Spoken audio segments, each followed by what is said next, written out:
As I was saying earlier, thank you all for coming to my presentation. I know there's a lot of incredibly fascinating topics being discussed today, so I appreciate you coming by and listening to digital privacy. So a little bit about myself. Jessica Heiges, born and raised in the Bay Area, went off to Maine for college. I now work in advertising, digital advertising at Autodesk. And in college, I had a psychology degree. So I'm coming to you today with both a psychology degree as well as a practice in digital advertisement. So yes, I work in tech. Yes, I have a psychology degree. But who am I to teach all of you about digital privacy? The reason is, quite frankly, I probably know a lot more about you than you think. Wait, sorry. So, here, wait, sorry, this slide just got, all right. So for instance, I know the fact that all of you probably say that national news is most important to you, but yet you're going to share, comment on, and spend more time on reading gossip news, reading entertainment, reading celebrity news. I know that you're going to research products on your cell phone, but then purchase on your desktop. Unless that ad for the product says sale ends today, all bets are off. You're going to buy it then and there on your phone. I know that your attention span is only 3 seconds, and that a 3-second pause can be extremely awkward. And sorry, I'm having troubles here. Illustration. Where is it? There we go. Jessica, do you want someone to push it for you? It's all right. And finally, I know that memory is strongest in the beginning and the end of a series. And so the fact that I'm in the middle in the afternoon doesn't really bode well for me, but I'll get over that.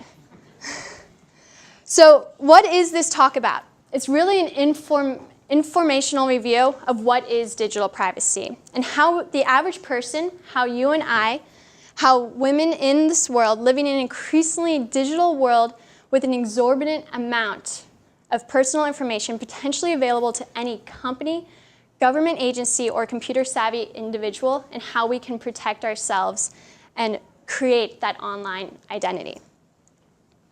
So I want to begin by just level setting, just going over today's topic definition. So what is privacy? It is something that we all know, something we're all very familiar with, and it's that information, that personally identifiable information, and how we keep that information to ourselves, how we keep our address to ourselves, how we keep our credit card numbers to ourselves, our medical records to ourselves. And so then digital privacy is essentially that same exact ideology, but with that digital framework, with that cyber component towards it. So it's the idea of keeping your digital footprint and how it's ensuring that it's not being collected unknowingly or unwillingly to then be later extracted and gaining that personally identifiable information. So a little bit more about this before we proceed. This is not a new phenomenon. It is not at all. In 2001, there was a study that individuals do not trust companies to administer personal data and fear both private sector and government abuse privacy. That was in 2001. In 2000, UCLA came out with a study of major concerns about online privacy and credit card security causes a decline in e-commerce. Then again, in 2001, individuals object to web tracking, especially when personal information is linked to the profile. And finally, individuals want comprehensive legislation, not self-regulation. So all of these studies came out in 2000, 2001, which is 15 years ago. And in the age of the internet, 15 years is a long time. So why has nothing been done about it? Why is it suddenly a trending topic? The reason is it's because now it is affecting different people. Those studies were all you and I. Those studies were all people in this room that it was affecting. But now it is this digital identity exposure is for the government. As everyone knows with NSA and Edward Snowden. It is with large corporations, as we saw with Target and the Home Depot's enormous data breaches. It's with both the government and large corporations, as we recently saw with Apple and with the FBI around San Bernardino.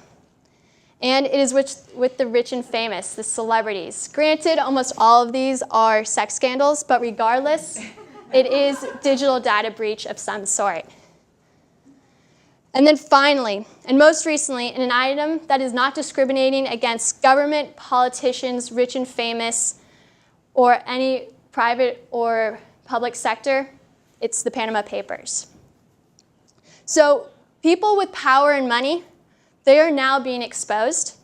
And when that happens, it starts permeating our spheres and becomes more top of mind. And so this is now a topic, this is now a focused topic, and it's not going to be leaving anytime soon. So what are the types of digital privacy? There are three main types. What you think you control, what you know you're giving away, and what you don't necessarily know you're giving away. So we begin with what you think you control. First and foremost, your home. These are historically non-digital entities, and you get to choose who knows your address, who's coming into the house, who's leaving, who has a key.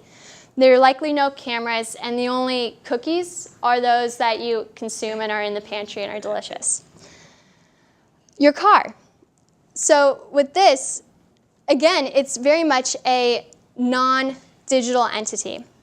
You get to tell you get to decide who knows that you have a car, what the car is, what the make is, who gets to ride it, who's going to be in it with you, and so forth. However, there are also items that are becoming more digitized. So maintenance, that's now having a record. License is on file. Insurance. Then finally, then also additionally with the car, as we get into these newer models, these newer makes, they're starting to have a lot fancier features. And so they'll start having XM radio. So now people, the XM radio companies will now know what you're listening to, when you're listening to, what sort of stations and so forth. They might also have GPS tracking and different things like that, acceleration monitors even, so it knows if you're a safe driver or maybe not so safe driver. Breathalyzer. Yeah, breathalyzer even, exactly. Exactly. And then finally, I put in phone, because I think there's a lot of naivety around what people think they can and cannot control in their phone. And so we all think that we get to control who sees our photos, who sees our text messages, who sees our calendars, our note sections. But increasingly that control is dwindling, as it became very apparent with Apple and FBI, as it became very apparent with the celebrity photo scandal of their iCloud. And so these three there are entities that right now we may think we have a lot of control over, but it is certainly changing. So now what you know you're giving away. This is a pretty interesting aspect, because I'm sure we are all very much aware that we are giving away different things. But it maybe to what extent we are giving them away, we're not quite aware of at this point. So first and foremost, searches. These are things that you're Googling, that you're Binging, that you're Yahooing, maybe even Ask Jeeves, if that still is on anyone's radar. This is real-time data that you're giving to those entities, and the reason why it is so incredibly powerful is because it's directly portraying your intentions. There is nothing more that a marketer would like to have than your intentions. And so because of that, that data is becoming increasingly collected and aggregated and then analyzed off of. Secondly, we have website activity. And so this is things like your browsers. This is those websites that you're visiting. These are third-party marketing tools. They are tracking to see what pages you visit, when you're visiting them, how long you're visiting them, if you're clicking off of them immediately, if you're staying on them, and if you're sharing them. It's those sort of things. They're tracking that sort of daily daily activity use, essentially. And then next we have social networks. And I'm sure everyone here is well aware of the fact that Facebook, Twitter, Pinterest, LinkedIn, they know your information. Because in order to create an account, you have to give that information right off the bat. So they know what you like, what you don't like, who you're friends with what city you live in, where you vacation. They know so much information. And we're readily giving it away for them, but it's just one of those things that we need to be cognizant of, that they do know it, in fact.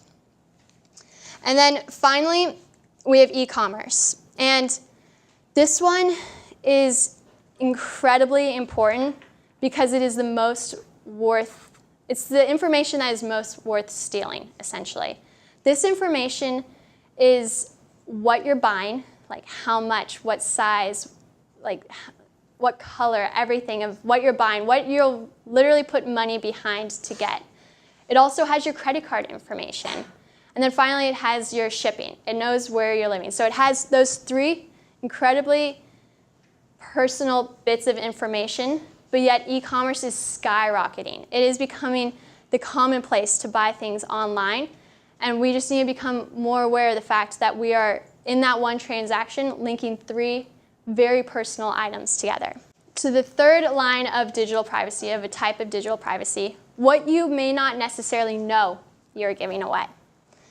First and foremost, location services. This is something we probably all have on us right now, and we may or may not be aware of it, but it's in your phone. This is location services. This is what allows you to, say you got lost coming to St. Francis because you don't come here that often. You pull up your maps, you're able to find your way because of location services. Or if you need to go run to a pharmacy or go to a gas station, you pull it up and it'll know exactly where you are, and so that you can find that nearest location. It also allows you to have is really helpful to, if you go to a different city and you want to figure out what the weather is or something like that. So it's in your phone, it's in your laptop, it's in your car some of the times, and this is essentially pinpointing where you are at all times. Then we also have video cameras. And so video cameras, they're surprisingly everywhere. Like they'll be out on the streets because of traffic monitoring, because of public safety. They'll be in stores because of just anti-theft and just wanting to monitor the clientele that comes in. And also, again, going back to that tiny little computer in your pocket, there's cameras there. And people are increasingly using them every single day. With the rise of GoPro and with the rise of selfie sticks, we're all probably on videos somewhere without knowing it. And it's just that if everyone's kind of been paying attention to a lot of the criminal cases recently, so much evidence is coming from those third parties, from those bystanders, from those people who weren't involved, but they just had their phone and they were videotaping it. And then finally, we have drones. And so this is essentially video cameras, but amplified. It is collecting so much different data, and I unfortunately haven't gone down yet and seen the drone, or I couldn't make lunch, and I'm not sure if they talked about drones or not. But it is an incredibly exciting, but also a very new industry that we just need to be very cognizant of the fact that it is a constantly moving device that is not connected, not physically connected to a human, so you don't necessarily know when or where or what it is capturing. And because of that, it's a bit unnerving. It is a bit unnerving. So why, walking you all through all of that, I'm sure none of that was too surprising.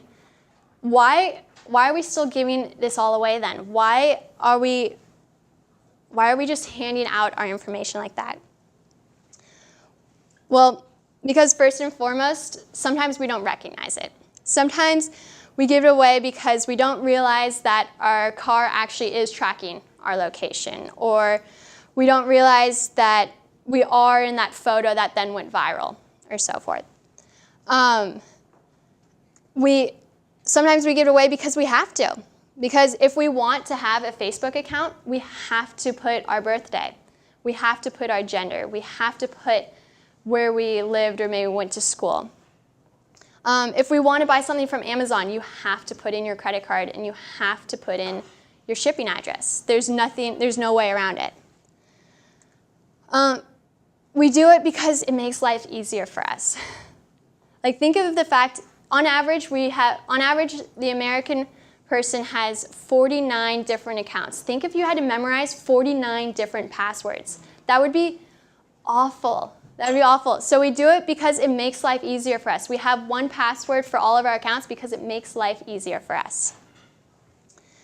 And then finally, we do it because we are accustomed to it. We spend so much time online giving away little tidbits of information that is very much, it's commonplace for us to just put in, if they ask for our zip code, to just put it in. It's commonplace for us if they ask for our birthday, to just put it in. We don't ever second guess it if they actually need our real birthday or if they need our real zip code, because they're not asking for everything at once of your birthday, what hospital you were born in, when was the last time you saw the doctor, what sort of medications do you take. They're not asking for all of that at once, so we've just gotten accustomed to giving those little tidbits of information incrementally. So this next section I want to go into is digital self-defense. And so if you all have your folders in it, I have all of these written out. There's a little flyer for it. So I'll let you guys have a time taking out. This one? Yes, and it's the one that has the Women's Intelligence Trust logo on the top, and then it says digital self-defense.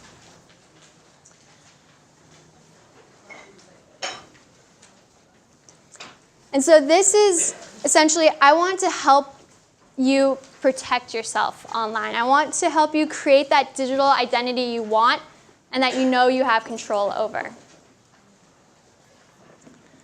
So the first line is email accounts and usernames. My best advice here is to just not do what Hillary Clinton did with Benghazi. Make sure you always have 2 separate accounts for personal and business. And even maybe a third for ones that you sign up for newsletters, sign up for promotions. Those are the ones, make sure you have those separate accounts, because having them all as one just creates that much more opportunity to have personal identity exposure, essentially. And then secondarily, it's the usernames. Choose those wisely, because those can be immediately linked to other usernames of other accounts, or to your other accounts with that same username. Or if you're like me and you always just choose your name, that's just too much information right off the bat that they'll have. So could you say more about that? Yeah, in what regard? It's sort of so you're suggesting a different username for each email account, and you're also suggesting a different username for every No, not website? necessarily. Not necessarily. So I'm suggesting different email accounts for the motivation behind that email account. So one for personal, one for usernames. This would be something. This could be something like for your Pinterest account, maybe not have it be the same username as your Facebook account, for instance. So it could be like just diversifying in that regard. Password then would Yes. So great segue. Password. So the ideal password, believe it or not, is 14 characters long. And this is a mix of punctuation, symbols, numbering, uppercase, lowercase. And I know that's a really tall ask to have different passwords for different accounts. So it is very much going back to that question of ease. Do we want to potentially risk ourselves because it's easy to have one account of our dog's name and the year you were born, or what street you lived on and the year you got married, or so forth? Or do you want to have that added layer of protection? And so that's very much a choice that you need to make. And there is still always the way of keeping them logged in some maybe non-digital form. So maybe keeping it logged in a pen and paper kind of aspect. But it is important to have complex complex passwords. And diversify your passwords across the, yeah. I heard somewhere that if you have a really good long uppercase, lowercase symbols, blah, blah, blah, blah, blah, you can have the same first part of your password, and then if it's for Bank of America, then add Yes, B of A at the end. yes, exactly. If it's for Charles Schwab, add Exactly. Charles Yeah. or Charlie, like that. So it's the same, 12, 13, 14 Yeah. letter characters, and then you add something at the end, Yeah. whatever account it is. That's a brilliant solution. Yeah, exactly. Exactly. And that would really then help keep it hard to crack, but then also for you to easily remember. Yeah. Yes, yes. Oh, we have a hacktivist here? Oh, shoot. All right. Some additional tools to add to that would be from EFF.org. What is it? EFF.org. How many of y'all do international? Go to China. I highly recommend ssd.eff.org. It's basically how journalists secure their computers while they're traveling. Can you speak a little slower? Do you want? Sorry. Okay. I said if you go to China or other countries where you have to worry about security, there's ssd.eff.org, and this is their list of what to do if you're a journalist in dangerous countries, and so it's a pretty good lockdown list. And then also HTTPS Everywhere. It's a browser plugin, and it makes sure that whenever you're going anywhere, it first always tries to do HTTPS, so all of your stuff is encrypted, so that at least you're only sharing with the companies that you have chosen to share with, rather than anybody else who happens to be listening in. That's HTTPS everywhere. Well, it's if you go to EFF.org, it's if you search for HTTPS, which is the protocol that you should actually watch for in your browser URLs, because that tells you if you're doing it safely or not, or fairly safely. Yeah. It's all relative. What was the second one that you said? HTTPS. No, but the one before. ssd.eff.org. EFF.org. And then you The go one to that was in the the US, we would probably all need here. Going to China. And that'll lead us to HTTPS. It's And not there wasn't specifically anything China, is between it? those It's two. just anywhere. Yeah, It's anywhere. If you go on EFF.org and look up HTTPS, that will give you a plug-in to make all of your browsing more secure. Okay. And that's step one. Step two is if you go to China or anything along those places, I highly recommend looking at their surveillance self-defense, which is the ssd.eff.org. SSD. D as in dog. Okay. Dot. S as in Susan, Susan, dog. dog. E as Electronic Electronic Frontier Foundation is the name of the organization. And they're a wonderful organization. They're based here in San Francisco. I've been involved with them for, oh God. Does he know? Let's see, for 27 years. That is wonderful. Yes, thank you for those additional resources.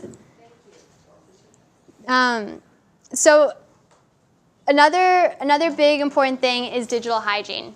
And that is essentially being cognizant of and aware of the fact that you have these cookies that are tracking you, and you can either disable them or clear them. You can also clear your web browsing history and so forth, and just doing that routinely, getting in a habit of that.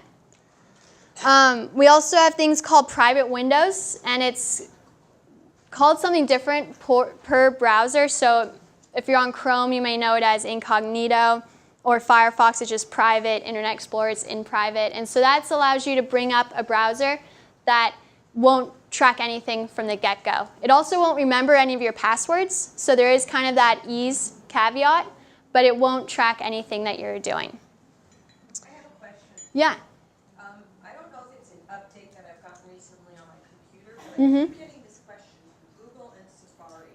Yes. Whether it wants it's asking me, do you want me to remember this password for Does that give me extra security or not? That certainly does help you in the fact. So that goes back to the digital hygiene factor of the fact that you're not having it remember it, that you're not putting that in your cache. You're essentially having it, you're clearing your cookies without having to clear them, essentially. So it's good. It's good. They're asking you to do that because it's considered a single sign-on, essentially. So by having them memorize your password, say you purchase a lot from Amazon, instead of having to do it over and over again of putting in your shipping and billing and credit card information, it'll remember it. So it's just really, they're trying to ease your experience. But by not doing that, it does protect your digital identity, for sure. The other thing that I do with passwords, and take it or leave it, is whatever the website is or the company or whatever, I'll go down in contacts, I'll go down into notes, and I'll type in what my username is. And Yeah, then smart. different kind of code. I've got 5 or 6 different passwords. Yeah. You know, with uppercase, lowercase, so I know what the code is when Yeah. I see it. That's great. So, That's brilliant. Yeah. Yeah, that's a great way to use it to your advantage, for sure. Talking about over and over putting your information in, if you do it once on one, say you purchase something from a company, you do it once, is that dangerous? Yes. But that does kind of bring us down to be skeptical and legislation. So be skeptical in the sense of if a site that you know of has been flagged for improper use, for maybe a data breach or so, don't use it. Vote with your click and just don't use it. And then also for the legislation and representation aspect, regardless of your political spheres, they can help protect you in this regard. And so if you have put it down once, theoretically, they should only keep that data for so many days.